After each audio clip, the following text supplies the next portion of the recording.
Hello friends, welcome to our channel Rama edited study. Friends, आज के इस वीडियो में हम डेली करंट अफेयर्स के कुछ इम्पोर्टेंट क्वेश्चंस को डिस्कस करने वाले हैं और साथ ही साथ आज के इस वीडियो में हम टॉप 10 स्टैटिक जीके के क्वेश्चंस को भी डिस्कस करेंगे। अगर आप किसी भी एग्ज़ाम्स की तैयारी कर रहे हैं तो ये आज का ये वीडियो आपके लिए बहुत ही ज़्यादा यूज़फुल होने वाला है। तो चलिए शुरू करते हैं आज के अपने पहले क्वेश्चंस के साथ। आज का हमारा पहला क्वेश्चन है, अंतर्राष्ट्रीय मातृभाषा दिवस कब मनाया जाता है? तो इसका राइट आंसर है ऑप्शन ए 21 फरवरी 21 फरवरी। अंतर्राष्ट्रीय मातृभाषा दिवस प्रतिवर्ष 21 फरवरी को मनाया जाता है। इस दिन का उद्देश्य भाषाई और सांस्कृतिक विविधता के बारे में जागरूकता बढ़ाना और बहुभाषावाद को बढ़ावा देना है। अंतर्राष्ट्रीय मातृभाषा दिवस 2022 की थीम रही है बहुभाषी शिक्षा के लिए प्रौद्योगिकी का उपयोग, चुनौतियां और अवसर। वेरी इंपॉर्टेंट है क्योंकि एग्ज़ाम में थीम पूछा जाता है कि इस वर्ष जिसका थीम क्या रहा या 2022 में अंतर्राष्ट्रीय मातृभाषा का थीम क्या था, तो इसलिए वेरी इंपॉर्टेंट है, इसको ध्यान दीजिएगा। अंतर्राष्ट्रीय मातृभाषा दिवस नवंबर 1999 में संयुक्त राष्ट्र का शैक्षिक, वैज्ञानिक और सांस्कृतिक संगठन के सामान्य सम्मेलन द्वारा घोषित किया गया था। संयुक्त राष्ट्र महासभा ने 2002 के अपने संकल्प में इस दिन की घोषणा का स्वागत किया। नेक्स्ट है, Dada Saheb Phalke international film festival award 2022 का film of the year award किस फिल्म को दिया गया है? तो इस क्वेश्चन का राइट आंसर है option C, Pushpa the rise. Dada Saheb Phalke international film festival 2022 का प्रतिष्ठित समारोह 20 फरवरी को आयोजित किया गया था। यह कार्यक्रम मुंबई में आयोजित किया गया था और पिछले साल के सर्वश्रेष्ठ प्रदर्शन को इस बार के आयोजन में सम्मानित किया गया है। इस साल Dada Saheb Phalke international film festival award 2022 ने भारतीय सिनेमा की समृद्धि का जश्न मनाया और आज़ादी के 75वें साल या आज़ादी का अमृत महोत्सव भी मनाया। आइए देखते हैं कौन से अवार्ड किसको दिए गए।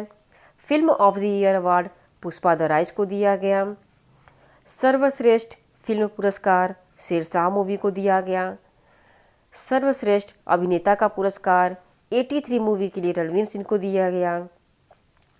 सर्वश्रेष्ठ अभिनेत्री का पुरस्कार फिल्म मिमी के लिए कृति सेनन को दिया गया। क्रिटिक्स बेस्ट एक्टर अवार्ड ये दिया गया सिद्धार्थ मल्होत्रा को और सर्वश्रेष्ठ अंतर्राष्ट्रीय फीचर फिल्म पुरस्कार अनदर राउंड को दिया गया। ये तो इसमें से कुछ सेलेक्टेड ही हैं, और भी अवार्ड दिए गए बट हमने कुछ सेलेक्टेड पॉइंट को ही चूज़ किया है। बढ़ते हैं अगले क्वेश्चंस की ओर। ए नेशन टू प्रोटेक्ट पुस्तक किसके द्वारा लिखा गया है? तो ये लिखा गया है ऑप्शन डी, प्रियम गांधी के द्वारा। आइए देखते हैं, प्रियम गांधी मोदी द्वारा लिखित ए नेशन टू प्रोटेक्ट नामक पुस्तक का विमोचन केंद्रीय मंत्री मनसुख मंडाविया ने किया है। यह पुस्तक पिछले 2 वर्षों में कोविड-19 संकट के दौरान पीएम नरेंद्र मोदी की भूमिका पर प्रकाश डालती है। इस पुस्तक में इस अभूतपूर्व समय में केंद्र के नेतृत्व का दस्तावेजीकरण करती है और कैसे देश ने इस संकट से उबरा, ये इस पुस्तक में बताया गया है। यह पुस्तक ए नेशन टू प्रोटेक्ट वास्तविकता का वर्णन करता है, जैसा कि पिछले 2 वर्षों के दौरान सामने आया था। नेक्स्ट है, भारत सरकार किस क्षेत्र के संस्थानों को बेहतर बनाने के लिए हील बाय इंडिया पहल को बढ़ावा देगी? तो इसका राइट आंसर है ऑप्शन बी, शैक्षिक क्षेत्र। आइए समझते हैं इंपॉर्टेंट पॉइंट से। भारत सरकार स्वास्थ्य क्षेत्र में भारत के शैक्षणिक संस्थानों को बेहतर बनाने के लिए हील बाय इंडिया पहल को बढ़ावा देगी। केंद्रीय स्वास्थ्य मंत्रालय ने हाल ही में 2 दिनों के लिए एक चिंतन शिविर हील बाय इंडिया का आयोजन किया। हील बाय इंडिया पहल का उद्देश्य स्वास्थ्य क्षेत्र में भारत को प्रशिक्षित पेशेवरों के लिए विदेशों में रोजगार के अवसर पैदा करना और स्वास्थ्य के क्षेत्र में गुणवत्ता वाले मानव संसाधनों का मंथन करने के लिए शिक्षा को बढ़ाना है, जिससे उन्हें दुनिया में कहीं भी काम करने के योग्य बनने में मदद मिल सके। इसमें dietitian, nurse, lab technician, paramedics, OT attendant, physiotherapist, OT technician, वृद्ध रोगियों की देखभाल के लिए मेडिकल अटेंडेंट्स जैसे लगभग 50 से 60 स्ट्रीम शामिल हैं। उन्हें स्किल इंडिया प्रोग्राम के तहत प्रशिक्षित किया जाएगा। अगला है, किस मंत्रालय ने मेरी पॉलिसी मेरे हाथ पॉलिसी शुरू किया है? तो ये शुरू किया गया है ऑप्शन सी, कृषि एवं किसान कल्याण मंत्रालय के द्वारा। आइए समझते हैं। कृषि और किसान कल्याण मंत्रालय ने मेरी पॉलिसी मेरे हाथ पॉलिसी शुरू करेगा, जो प्रधानमंत्री फसल बीमा योजना के तहत किसानों को फसल बीमा पॉलिसी देने के लिए घर घर वितरण अभियान है। अभियान का उद्देश्य यह सुनिश्चित करता है कि सभी किसान PMFBY के तहत अपनी नीतियां, भूमि अभिलेख, दावे की प्रक्रिया और शिकायत निवारण के बारे में सभी जानकारी से अवगत हों। भारत सरकार की इस योजना का उद्देश्य प्राकृतिक आपदाओं से होने वाली फसल के नुकसान से पीड़ित किसानों को वित्तीय सहायता प्रदान करना है। प्रधानमंत्री फसल बीमा योजना ने अपने कार्यान्वयन के 6 साल पूरे किए हैं। इसे 18 फरवरी 2016 को मध्य प्रदेश के सीहोर में PM मोदी द्वारा लॉन्च किया गया था। नेक्स्ट है, 2023 में अंतर्राष्ट्रीय ओलंपिक समिति की सत्र की मेजबानी भारत का कौन सा राज्य करेगा? तो इस क्वेश्चन का राइट आंसर है ऑप्शन बी, मुंबई। मुंबई भारत 2023 में अंतर्राष्ट्रीय ओलंपिक समिति के सत्र की मेजबानी करेगा। 2023 के लिए IOC सत्र जियो वर्ल्ड कन्वेंशन सेंटर मुंबई में आयोजित किया जाएगा। इस तरह के पिछले सत्र की मेजबानी भारत में वर्ष 1983 में नई दिल्ली में की गई थी। 2022 में IOC सत्र बीजिंग, चीन में आयोजित किया गया था। नीता अंबानी इस समिति में भारत के प्रतिनिधि हैं।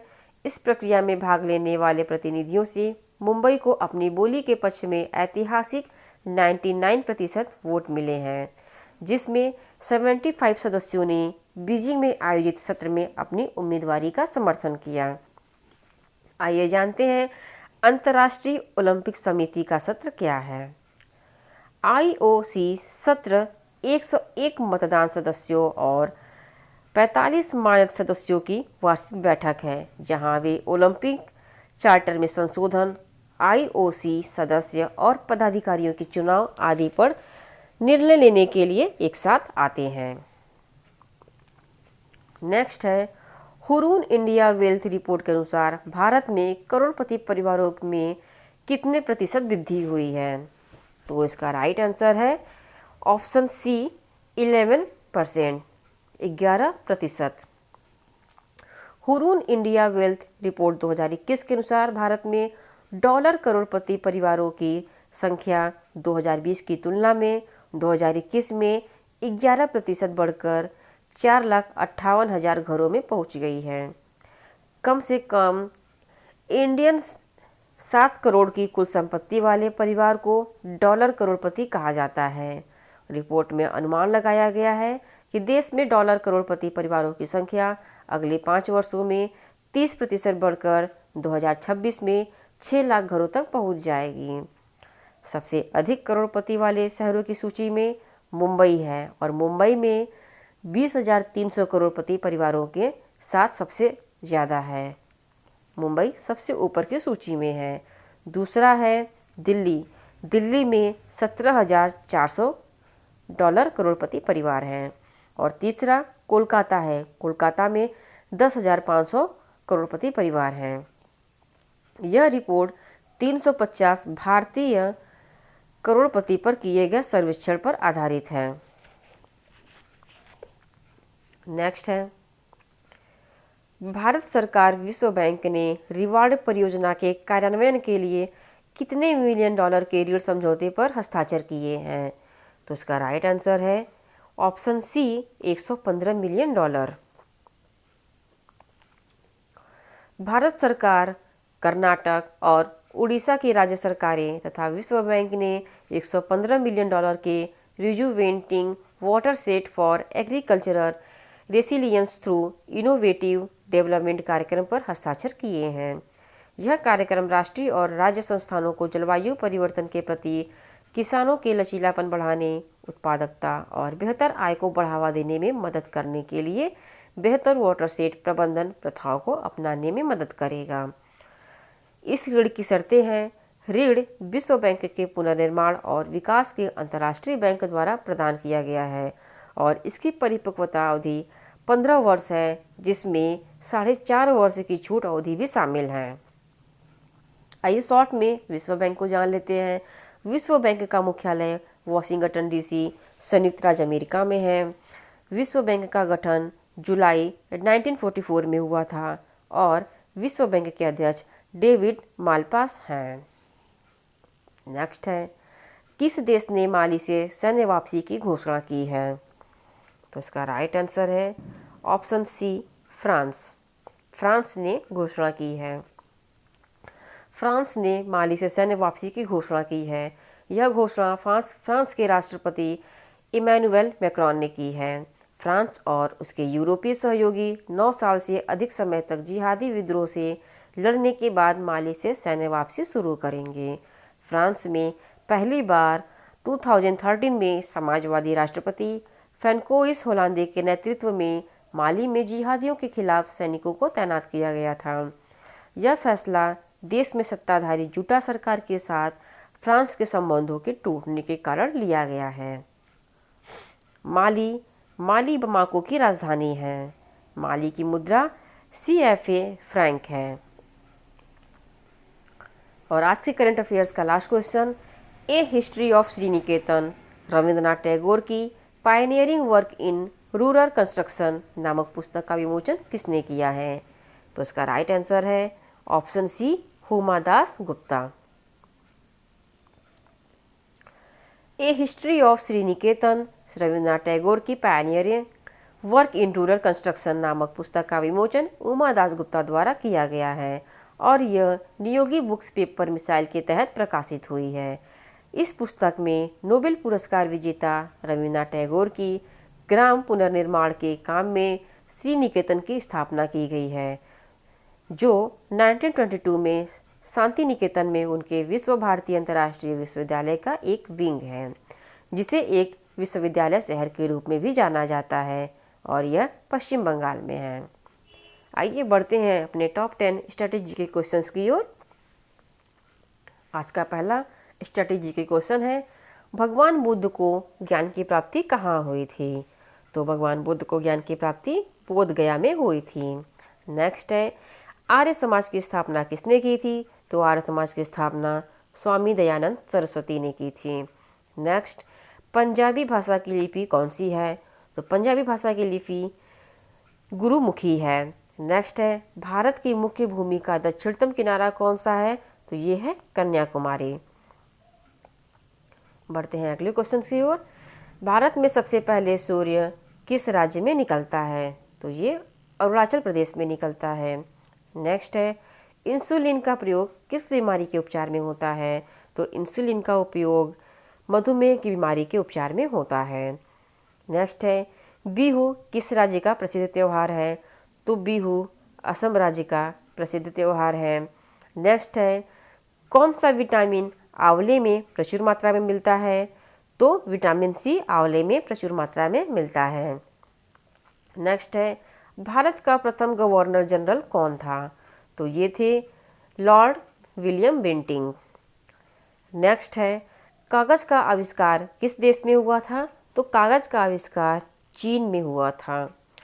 आज के लिए बस इतना ही। अगर आपको हमारा वीडियो पसंद आया हो तो please like, share and subscribe जरूर करें। Thank you.